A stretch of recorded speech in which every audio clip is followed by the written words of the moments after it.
Hello everyone, आज हम discuss करेंगे एक और इम्पोर्टेंट न्यूज की जो कि इकोनॉमिक टाइम्स से ली गई है। China attacking Taiwan in its Justice Mission 2025, why are drills happening and what is Taiwan's response. China जो है ताइवान के ऊपर अटैक कर रहा है, जिससे जापान जैसे देश जो है ऑफेंड हुए हैं। इसके साथ ये अभ्यास क्यों हो रहे हैं और इनको लेकर ताइवान का क्या रिस्पॉन्स है, इसके बारे में हमने डिस्कशन करना है। इस तरीके से न्यूज आ रही है, मिलिट्री ड्रिल्स की हैं चाइना ने ताइवान के चारों ओर, तो इसलिए ताइवान जो है उसे अपने लिए सैन्य धमकी समझ रहा है। न्यूज का कंटेक्स्ट देखें तो चीन ने ताइवान के चारों ओर बड़े पैमाने पर सैन्य घेराबंदी अभ्यास जो है शुरू किया है, मिलिट्री इंसर्कलमेंट ड्रिल। और इसके अंदर जल सेना, नौसेना, वायुसेना और रॉकेट फोर्स, सभी फोर्सेस को चाइना ने शामिल किया है। और इतने सारे स्ट्रॉन्ग पावर्स का यूज करके चाइना ये मिशन, जस्टिस मिशन जो है अभ्यास कर रहा है, ड्रिल कर रहा है। तो इसी वजह से जब जो है ताइवान, उसने इसे धमकी समझा है। ताइवान ने इसे सैन्य धमकी बताते हुए अपनी सेनाएं तैनात की हैं, ताइवान ने भी सेनाएं तैनात की हैं, क्योंकि जिस हिसाब से चाइना काम कर रहा है तो ताइवान की सुरक्षा के लिए खतरा हो सकता है। अभ्यास 2022 के बाद सबसे आक्रामक माना जा रहा है। जिस हिसाब से चाइना ने अपने फोर्सेस लगाए हैं उस हिसाब से ये बहुत आक्रामक माना जा रहा है। और 2025 में भी चाइना ने एक ऐसा अभ्यास किया था, उसके बाद से ये सबसे खतरनाक माना जा रहा है। अगर हम अंतरराष्ट्रीय संबंधों की बात करें तो चीन जो है वन चाइना पॉलिसी को मानता है। ये एक ऐसी पॉलिसी है जिसके अंदर जो ताइवान है उसको चीन का अभिन्न अंग माना जाता है और इनकी एक ही सरकार मानी जाती है। चाइना जो है ताइवान को अपने हाथ से जाने नहीं देना चाहता, वो ताइवान पे अपना हक बनाता है, लेकिन ताइवान जो है खुद को स्वतंत्र राष्ट्र बनाता है। तो इस तरीके से चाइना की one nation policy, one China policy के अंदर ताइवान जो है चीन का ही अंग माना जाता है। अगर हम ताइवान की स्थिति की बात करें तो ताइवान में लोकतांत्रिक शासन है, इसके साथ ही वास्तविक रूप से ये स्वतंत्र है। तो बेसिकली ताइवान जो है खुद को स्वतंत्र देश मानता है, लेकिन चीन जो है इस पर अपना दावा करता है, अपना हक जताता है, क्योंकि ताइवान के जो सेमीकंडक्टर हैं वो काफी ज्यादा बड़े व्यापार का हिस्सा है।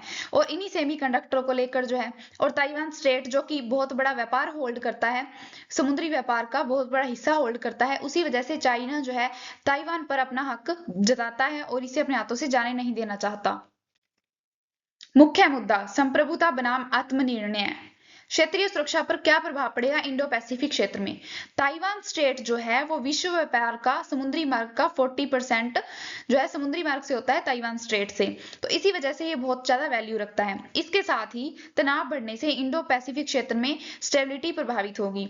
इंडो पैसिफिक क्षेत्र में, क्योंकि चाइना एक बहुत बड़ी महाशक्ति है, और अगर चाइना और ताइवान के बीच युद्ध होता है तो ये बहुत इंस्टेबिलिटी इंडो पैसिफिक क्षेत्र में क्रिएट करेगा। इसके साथ ही ताइवान जो है सेमीकंडक्टर का बहुत बड़ा व्यापार करता है और ताइवान के सेमीकंडक्टर काफी फेमस हैं। और इसी वजह से अगर कोई यहाँ पे अशांति फैलती है या कोई युद्ध होता है तो उससे सेमीकंडक्टर के सप्लाई चेन में डिसरप्शन होगा, व्यापार काफी ज्यादा प्रभावित होगा। तो इसी वजह से ये इंडो पैसिफिक क्षेत्र के लिए काफी खतरनाक हो सकता है, क्योंकि इससे व्यापार को भी काफी नुकसान होगा। अगर हम बाहरी शक्तियों की भूमिका देखें तो अमेरिका जो है ताइवान रिलेशंस एक्ट को फॉलो करता है। ताइवान रिलेशन एक्ट जो है 1979 में बनाया गया था, अमेरिका के द्वारा चीन की जो सरकार है पीआरसी, उसको मान्यता देने के लिए जो है ये बनाया गया था। और इसके साथ ही ताइवान के साथ उनके जो भी अनौपचारिक संबंध थे उनको बनाए रखने के लिए अमेरिकी कांग्रेस ने इसे बनाया था। इसके अंदर बेसिकली जो है ताइवान को मान्यता ना देते हुए ताइवान को चीन का अंग मानकर चीन की एकमात्र सरकार पीआरसी को मान्यता दी गई थी। तो इसी वजह से ताइवान जो है अकेला पड़ गया और उसे लगा कि अमेरिका उसका साथ छोड़ देगा। तो इस तरीके से ताइवान रिलेशन एक्ट काम करता है, जो 1979 में बना था, और ये चाइना की गवर्नमेंट को जो है मान्यता देता है। इसके साथ ही अमेरिका ये चाहता था कि ताइवान जो है उसके साथ व्यापारिक और सांस्कृतिक अन्य संबंध खत्म ना करे, इसी वजह से ये कानून लाया गया था। और इसके साथ ही स्ट्रेटेजिक एम्बिग्विटी पे काम करता है। इसके अंदर जो है ये होता है कि अगर चाइना ताइवान पर हमला करता है तो उसके अंदर जो अमेरिका है वो सैन्य रूप से हस्तक्षेप करेगा या नहीं करेगा। तो बेसिकली ऐसा इसलिए किया गया है ताकि चाइना को जो है हमला करने से रोका जा सके, इसलिए अमेरिका कोई हस्तक्षेप नहीं करना चाहता। तो इसका अगर हिंदी में मतलब देखें तो रणनीतिक अस्पष्टता होता है, जिसके अंदर अमेरिका जो है सैन्य रूप से हस्तक्षेप करेगा ना या नहीं, इसको श्योर नहीं किया गया है। तो बेसिकली ऐसा इसलिए किया गया है ताकि चीन और ताइवान के बीच कोई भी अगर कार्रवाई हो, सैन्य कार्रवाई, तो उसको रोका जा सके और पीस मेंटेन किया जा सके। तो इसीलिए उनके बेनिफिट के लिए है। अमेरिका जो है वो ताइवान को अपने हथियार बेचता है और उसी वजह से वो स्पष्ट नहीं करता कि उसकी सुरक्षा की गारंटी नहीं लेता है वो, और इसी वजह से ये स्ट्रेटेजिक एम्बिग्विटी का नियम अपनाता है अमेरिका ताइवान की स्थिति में। अगर हम देखें जापान, पीएम सनाए तकाइची का बयान है कि सैन्य हस्तक्षेप की संभावना है। उन्होंने ऐसा किया है, जैसा कि हमने पहले भी डिस्कशन किया था कि जो जापान है उन्होंने चाइना को सीधा जवाब दिया था कि अगर ताइवान के खिलाफ कोई सैन्य हमला किया जाता है तो जापान भी उसमें हस्तक्षेप करेगा। ऐसा उन्होंने इसलिए किया था क्योंकि जापान जो है वो ताइवान से कुछ ही दूरी पर स्थित है और अगर ताइवान पर कोई हमला होता है तो वो जापान के लिए भी खतरा हो सकता है, इसीलिए जापान ने हस्तक्षेप करने की बातचीत करी है। तो उन्होंने ऐसा किया है कि वो सैन्य हस्तक्षेप कर सकते हैं अगर ताइवान पर कोई अटैक किया जाता है। इसके साथ ही क्वाड जो है वो अप्रत्यक्ष रूप से ताइवान से जुड़ा हुआ है, अप्रत्यक्ष रूप से ताइवान सुरक्षा से जुड़ा हुआ है। क्वाड में 4 कंट्रीज आती हैं, इंडिया, यूएसए, जापान और ऑस्ट्रेलिया। तो इन 4 कंट्रीज का ये समूह है और इसके अंदर जो है समुद्री सुरक्षा और आर्थिक सहयोग पर बातचीत करी जाती है और वो भी जो है ताइवान के साथ सहयोग कर रहे हैं क्योंकि उस क्षेत्र में ताकि शांति मेंटेन की जा सके। तो बेसिकली इंडो पैसिफिक क्षेत्र जो है, इंडो पैसिफिक क्षेत्र में शांति मेंटेन करने के लिए, सुरक्षा के लिए और आर्थिक सहयोग के लिए स्थिरता बनाए रहते हुए समृद्धि लाना इसका उद्देश्य है। तो इस तरीके से क्वाड जो है वो भी ताइवान से जुड़ा हुआ है। अगर हम अंतर्राष्ट्रीय कानून और वैश्विक व्यवस्था की बात करें तो चीन पर आरोप है अंतर्राष्ट्रीय समुद्री और हवाई कानूनों का उल्लंघन करने का। बेसिकली चाइना जो है मोस्टली जो अंतर्राष्ट्रीय कानून या नीतियां होते हैं उनका उल्लंघन करता है। ऐसा क्यों है? क्योंकि चाइना जो है खुद को एक स्वतंत्र देश मानता है और वो किसी भी नियम के अंडर नहीं आना चाहता। इसी वजह से चाइना जो है किसी भी अंतर्राष्ट्रीय कानून को या फिर समुद्री और हवाई कानूनों का उल्लंघन करता है। ऐसे ही एक चाइना उल्लंघन करता है, एक आपने 9 डैश लाइन के बारे में सुना होगा। तो 9 डैश लाइन जो है दक्षिण चीन सागर में है और उसके 90% हिस्से को कवर करती है। ये चाइना की एक बहुत पुरानी काल्पनिक लाइन है जिसपे चाइना अपना हक जताता है। इस लाइन के अंदर जो भी कंट्रीज हैं, जो भी क्षेत्र आता है उस पे चाइना का हक माना जाता है।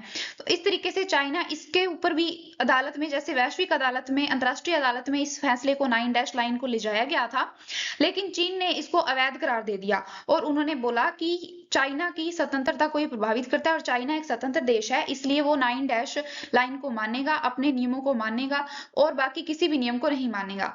इसी वजह से जो मतलब फिलीपींस जैसे देश हैं, वियतनाम और मलेशिया जैसे देश हैं, वो 9 डैश लाइन को लेकर आपत्ति जताते हैं। तो ये एक बड़ा एग्जाम्पल है कि चीन जो है कैसे अंतरराष्ट्रीय कानूनों का उल्लंघन करता है। अगर हम बात करें तो सैन्य दबाव द्वारा स्टेटस को बदलने की कोशिश। स्टेटस को जो होता है उसका मतलब ये होता है कि जो चीजें जैसी है उनको वैसे ही बने रहने देना, उसमें कोई चेंजेस ना लाना। लेकिन चाइना जो है सैन्य दबाव के द्वारा इन चीजों को बदलने की कोशिश कर रहा है और इसका मतलब यूज तब करते हैं हम जब कोई चीज बदली जा रही हो और उसको बदलना ना हो, वो चीज यथास्थिति में बनाई रखनी हो, उसके लिए स्टेटस को का यूज किया जाता है। लेकिन चाइना जो है अपनी सैन्य शक्ति से, सैन्य दबाव के द्वारा जो भी वर्तमान स्थितियां हैं उनको बदलना चाहता है और ये इन शक्तियों को, इन नियमों को बदलना चाहता है। तो इसी वजह से ये वैश्विक व्यवस्था को भी नहीं मानता और अंतरराष्ट्रीय कानूनों को प्रभावित करता है। अगर हम ताइवान का तर्क देखें तो यूएन चार्टर के अकॉर्डिंग शांतिपूर्ण सहअस्तित्व बनाना चाहिए, बल प्रयोग से परहेज करना चाहिए। तो यूएन के चार्टर में अगर बात करें तो उसमें वैश्विक शांति की बातचीत की जाती है और इसके साथ ही यूएन चार्टर में जो है पीसफुल को एग्जिस्टेंस का प्रस्ताव किया जाता है। तो इसके अंदर ऐसा होता है कि अंतरराष्ट्रीय शांति बनाई जा सके और ज्यादा से ज्यादा आप बल प्रयोग करने से बचें, मतलब जितना पॉसिबल हो सकता है शांति बनाएं ताकि देशों के मध्य व्यापार वगैरह प्रभावित ना हो, क्योंकि एट द एंड ये सभी कंट्रीज को बाद में नुकसान पहुंचाता है। इसलिए पीसफुल को एग्जिस्टेंस बनाने की बातचीत कही जाए और इसके साथ ही विवाद जो है उनको बातचीत से, समझौतों से सुलझाने का काम किया जाए, ना कि डायरेक्ट युद्ध पे बातचीत लेके आई जाए। तो इस तरीके से ताइवान का तर्क है कि उन्हें शांतिपूर्ण यूएन चार्टर के तहत शांतिपूर्ण सह अस्तित्व को अपनाना चाहिए। अगर हम देखें कि ताइवान स्टेट का वैश्विक व्यापार में क्या महत्व है, तो सबसे पहले बात करते हैं सेमीकंडक्टर्स की। सेमीकंडक्टर है जो चाइना में दुनिया के मोस्टली जो सेमीकंडक्टर है वो उत्पादित किए जाते हैं, बनाए जाते हैं, और ये इनका व्यापार करता है। और इसके साथ ही जो मतलब सेमीकंडक्टर होते हैं वो इलेक्ट्रॉनिक्स उपकरण जो होते हैं, इलेक्ट्रॉनिक्स उनमें यूज किए जाते हैं। तो इसी तरीके से ताइवान एक बहुत बड़ा रोल प्ले करता है। अगर हम बात करें व्यापार की, ट्रेड की, तो ट्रेड में ताइवान स्टेट जो है वो बहुत बड़ा रोल प्ले करती है। और ये यूरोपीय संघ के लिए 2/3 व्यापार यहीं से होता है। मतलब यूरोपीय संघ के लिए जो व्यापार होता है उसका 2/3 यहाँ से होता है। तो इस तरीके से आप देख सकते हैं कि ताइवान स्टेट कितना व्यस्ततम मार्ग है व्यापार के लिए। इसके साथ ही इसके अंदर अगर कोई संघर्ष होता है, कुछ भी होता है, तो ये वैश्विक अर्थव्यवस्था पर बहुत बड़ा प्रभाव डाल सकता है। इसके साथ ही जो सेमीकंडक्टर वगैरह का व्यापार होता है या फिर जो भी व्यापार होता है उसको नेगेटिवली प्रभावित कर सकता है। इस तरीके से व्यापार के क्षेत्र में ताइवान स्टेट जो है काफी महत्वपूर्ण है। अगर हम बात करें कि इसका जियोपॉलिटिकल महत्व क्या है, भू राजनीतिक महत्व, तो चीन की महत्वाकांक्षा इसके जुड़ी हुई है। अगर चाइना ताइवान के लिए कुछ भी करता है, उसके उसके आसपास मतलब कोई ड्रिल या फिर कोई सैन्य अभियान करता है, तो उससे वैश्विक व्यापार प्रभावित हो सकता है।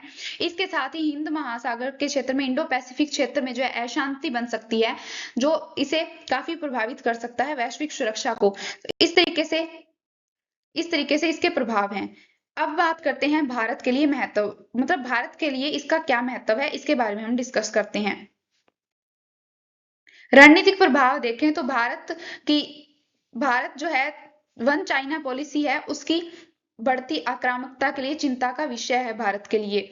चाइना की जो वन चाइना पॉलिसी है वो भारत के लिए काफी खतरा है, क्योंकि उससे चाइना जो है ताइवान पर अपना प्रभुत्व दिखाता है। इसके साथ ही एलएसी के अनुभव के बाद भारत चीन की मंशा को लेकर सतर्क है। चाइना का जो है हमेशा उद्देश्य ये बना रहता है कि वो अरुणाचल प्रदेश के आसपास अपना अधिकार जमाए, और चाइना चाइना जो है अपना क्षेत्रीय विस्तार करने के ऊपर बहुत ज्यादा ध्यान देता है और अपनी सेनाओं को काफी ज्यादा सुरक्षित रखता है। तो इससे भारत के लिए भी खतरा हो सकता है। अगर हम आर्थिक और तकनीकी प्रभाव की बात करें तो ताइवान दुनिया का सबसे बड़ा सेमीकंडक्टर हब है। ताइवान के सेमीकंडक्टर जो है इलेक्ट्रॉनिक उपकरणों के लिए बहुत जगह मतलब व्यापार किया जाता है, और इसके लिए बहुत बड़ा इलेक्ट्रॉनिक उपकरण के क्षेत्र में ये रोल प्ले करता है। इसके साथ किसी भी युद्ध से जो है वैश्विक चिप का व्यापार जो है संकट में पड़ जाएगा। भारत की डिजिटल और मैन्युफैक्चरिंग की योजनाएं भी प्रभावित हो सकती हैं।